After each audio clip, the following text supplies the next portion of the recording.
it's amazing. A little lively for you? It's kind of like London intensified. Sure. Oh, yeah. London sure. intensified. A very Yeah. good answer. Where do you live in England? I live in Oxfordshire. And what is that like? It sounds pastoral, you know, and cattle grazing and... It's not quite that. It's kind of... It's got loads of colleges. So I don't know whether you've heard of Oxford. That's like a major college. And it's like loads of schools. And it's quite big, but it's not quite as busy as London. And you go to school in your neighborhood? Yeah, good. And you have a little brother? I do. And what's he like? It's nice. Do you get along with him? Yes. No fighting or anything? Is he an actor as well? No, but he's very, very interested in that. He's very interested in that. Especially now with your newfound stardom. Sure. He wants to be you. And what do your parents do? My parents, they're both lawyers. Both lawyers. Good. Now, is this the very first time you've acted, or how did this film come to you? Basically, my school got the audition.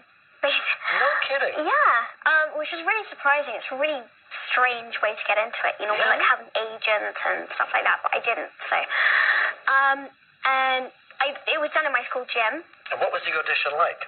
Well, it was exactly like a drama lesson, really. It didn't really feel as though they were auditioning us. I think there were about 16 of us all together, so it kind of wasn't focused on me or anyone else. Yeah. Had you been a fan of Harry Potter books before they came? Yeah, I was in the middle of the third one when I started even, like, auditioning. So I was a major Harry Potter fan.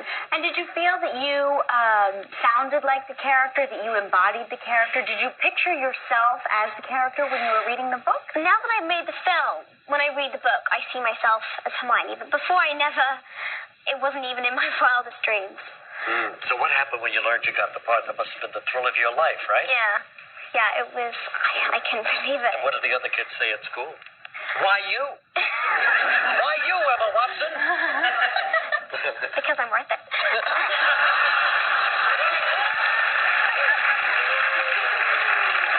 So, I guess she told you. Yeah. This is a major movie, your first time on a movie set. I mean, what was it like? Did you have fun making the film, or was it a lot of work? It's not as glamorous as everyone sees it. Yes, absolutely. It's really different. There's so many people involved. And everything's so big and... Did you remember all your lines, or did you muff them once in a while?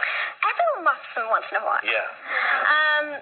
But, I mean, they did it in such small chunks that you didn't really have to remember that much.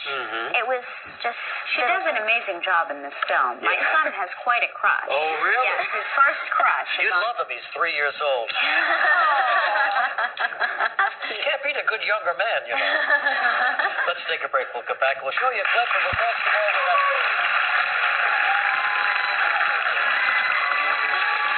Still ahead on live. Emma Watson, you see in the new Harry Potter movie, which is a tremendous sensation, going to make a big impact on your life. You want to continue your acting career, of course, right? Sure. How will this change you? Do you think that you'll, will you leave school? Will you, what's your big plan for yourself at 11?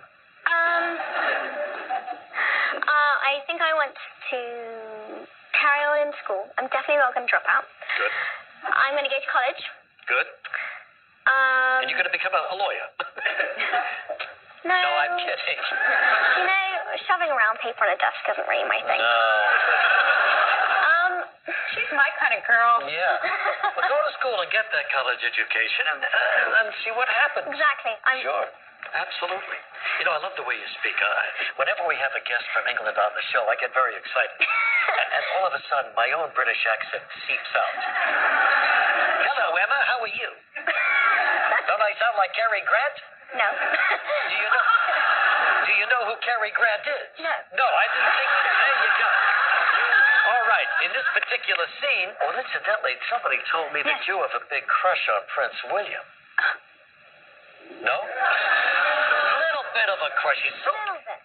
What a stud puppy he is, huh? I bet he has a crush on Emma after seeing Yeah, there you go. Sure, Emma.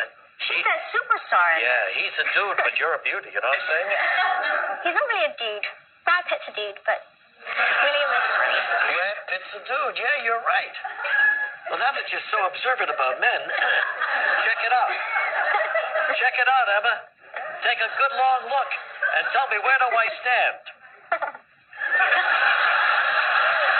Yes, she told me. All right, let's go to the clip, gentlemen. Here it is. Here's Emma playing Hermione levitating a feather. Yeah, she can do that. Take a look. Wingardium Leviosa. Stop. You're going to take someone's eye out. Besides, you're saying it wrong. It's Leviosa, not Leviosa. You do it then if you're so clever. Go on. Wingardium Leviosa. Wingardium Leviosa.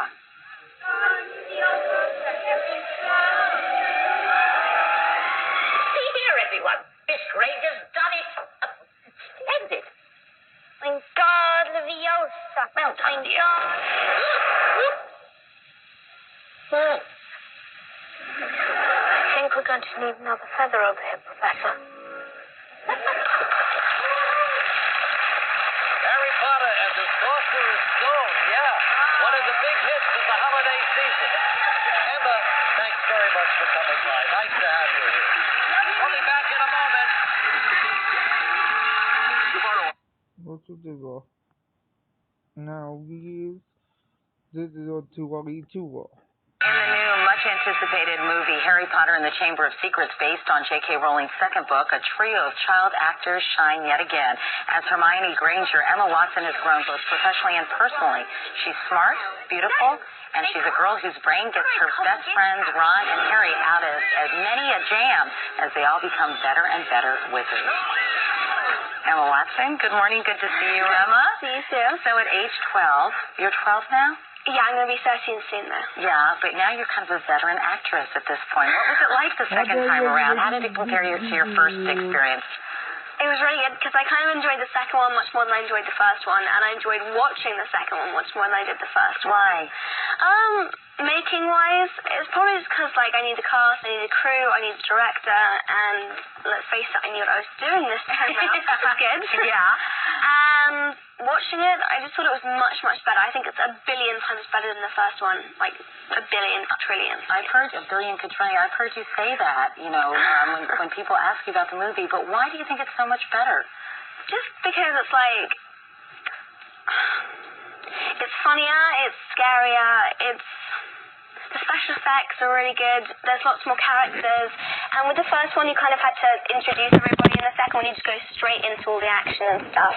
Yeah, so. And I know that as the movies progress, as we see, all the J.K. Rowling books transformed into movies, they get a little more sophisticated, because as you all get a little older, obviously the plot becomes more sophisticated, which begs the question, do you think these are too sort of edgy or too scary for little kids, Emma?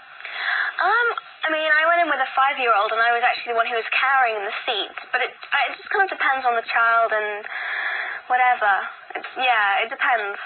Now we've got a clip, I know, of another scene, and this is when you have figured out how to make a complicated potion, I got to get this right, to turn Harry and Ron into other students so they can spy on Harry's arch rival, Malfoy. So let's take a look. Why are we brewing this potion in broad daylight in the middle of a girl's lavatory? Don't you think we'll get caught? No one ever comes in here. Why? Moaning Myrtle. Who? Moaning Myrtle. Who's Moaning Myrtle? I'm Moaning Myrtle.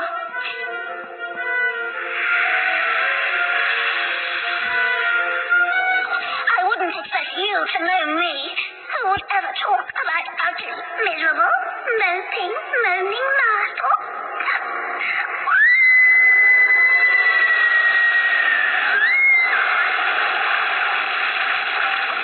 She's a little sensitive. I hate when that happens. You're kind of the brains behind the operation, which is great. Don't you think for little girls everywhere to see Hermione coming up and scheming and figuring things out so well? Yeah, girl power. Yeah, right on. So what about some of the other special effects? It must be so fun for you, Emma, to do these movies, to kind of look at a green screen and have to act, and then see what Chris Columbus does in terms of all these special effects. Are you amazed once you see it on the big screen? Yeah. It's kind of like this massive surprise when you see the film. You think of it as I was like in it and I knew all the scenes which was happening and everything, but I completely don't. And when I see it, it's just this massive surprise. The special effects aren't that bad. They give you marks and stuff, so you get used to it. Now, I know that you said that you and Daniel and Rupert have become quite friendly. Yeah. Which is nice, isn't it? Yeah. How do you do this and also keep up with your studies? You obviously are tutored on the set. Yeah.